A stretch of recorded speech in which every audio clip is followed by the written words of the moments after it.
Kejadian pasal 21. Judul perikop, Ishak lahir. Tuhan memperhatikan Sarah seperti yang difirmankannya, dan Tuhan melakukan kepada Sarah seperti yang dijanjikannya. Maka mengandunglah Sarah, lalu ia melahirkan seorang anak laki-laki bagi Abraham dalam masa tuanya, pada waktu yang telah ditetapkan sesuai dengan firman Allah kepadanya. Abraham menamai anaknya yang baru lahir itu Ishak, yang dilahirkan Sarah baginya. Kemudian Abraham menyunat Ishak anaknya itu ketika berumur 8 hari seperti yang diperintahkan Allah kepadanya. Adapun Abraham berumur 100 tahun ketika Ishak anaknya lahir baginya. Berkatalah Sarah, Allah telah membuat aku tertawa. Setiap orang yang mendengarnya akan tertawa karena aku. Lagi katanya, siapakah tadinya yang dapat mengatakan kepada Abraham Sarah menyusui anak? Namun aku telah melahirkan seorang anak laki-laki baginya pada masa tuanya. Judul perikop, Abraham mengusir Hagar dan Ismail. Bertambah besarlah anak itu dan ia disapih. Lalu Abraham mengadakan perjamuan besar pada hari Ishak disapih itu. Pada waktu itu Sarah melihat bahwa anak yang dilahirkan Hagar, perempuan Mesir itu bagi Abraham, sedang main dengan Ishak anaknya sendiri.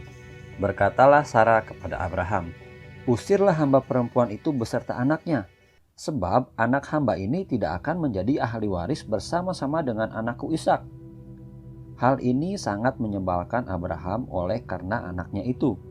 Tetapi Allah berfirman kepada Abraham, janganlah sebal hatimu karena hal anak dan budakmu itu. Dalam segala yang dikatakan Sarah kepadamu, haruslah engkau mendengarkannya, sebab yang akan disebut keturunanmu ialah yang berasal dari Ishak. Tetapi keturunan dari hambamu itu juga akan kubuat menjadi suatu bangsa, karena ia pun anakmu. Keesokan harinya, pagi-pagi Abraham mengambil roti serta sekirbat air dan memberikannya kepada Hagar. Ia meletakkan itu beserta anaknya di atas bahu Hagar. Kemudian disuruhnyalah perempuan itu pergi.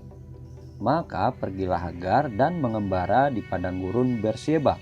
Ketika air yang dikirbat itu habis, dibuangnyalah anak itu ke bawah semak-semak. Dan ia duduk agak jauh, kira-kira sepemanah jauhnya. Sebab katanya, tidak tahan aku melihat anak itu mati. Sedang ia duduk di situ, menangislah ia dengan suara nyaring. Allah mendengar suara anak itu. Lalu malaikat Allah berseru dari langit kepada Hagar, katanya kepadanya, apakah yang engkau susahkan, Hagar? Janganlah takut, sebab Allah telah mendengar suara anak itu dari tempat ia terbaring. Bangunlah, angkatlah anak itu, dan bimbinglah dia. Sebab aku akan membuat dia menjadi bangsa yang besar. Lalu Allah membuka mata Hagar sehingga ia melihat sebuah sumur. Ia pergi mengisi kirbatnya dengan air, kemudian diberinya anak itu minum. Allah menyertai anak itu sehingga ia bertambah besar. Ia menetap di padang gurun dan menjadi seorang pemanah. Maka tinggallah ia di padang gurun Paran, dan ibunya mengambil seorang istri baginya dari tanah Mesir. Judul perikop, perjanjian Abraham dengan Abimelekh.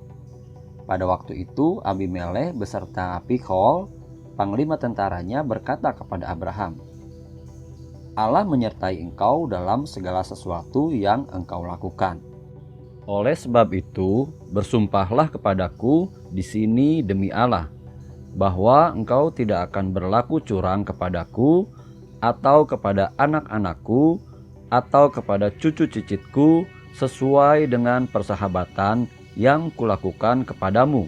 Demikianlah harus engkau berlaku kepadaku dan kepada negeri yang kau tinggali sebagai orang asing. Lalu kata Abraham, aku bersumpah. Tetapi Abraham menyesali Abimelekh tentang sebuah sumur yang telah dirampas oleh hamba-hamba Abimelekh. Jawab Abimelekh, aku tidak tahu siapa yang melakukan hal itu, lagi tidak kau beritahukan kepadaku, dan sampai hari ini belum pula ku dengar. Lalu Abraham mengambil domba dan lembu dan memberikan semuanya itu kepada Abimelekh. Kemudian kedua orang itu mengadakan perjanjian. Tetapi Abraham memisahkan 7 anak domba betina dari domba-domba itu. Lalu kata Abimelekh kepada Abraham, "Untuk apakah ketujuh anak domba yang kau pisahkan ini?" Jawabnya, "Ketujuh anak domba ini harus kau terima dari tanganku untuk menjadi tanda bukti bagiku bahwa akulah yang menggali sumur ini." Sebab itu orang menyebutkan tempat itu Berseba karena kedua orang itu telah bersumpah di sana. Setelah mereka mengadakan perjanjian di Berseba, pulanglah Abimelekh beserta Pikhol, panglima tentaranya, ke negeri orang Filistin. Lalu Abraham menanam sebatang pohon tamariska di Berseba dan memanggil di sana nama Tuhan Allah yang kekal. Dan masih lama Abraham tinggal sebagai orang asing di negeri orang Filistin.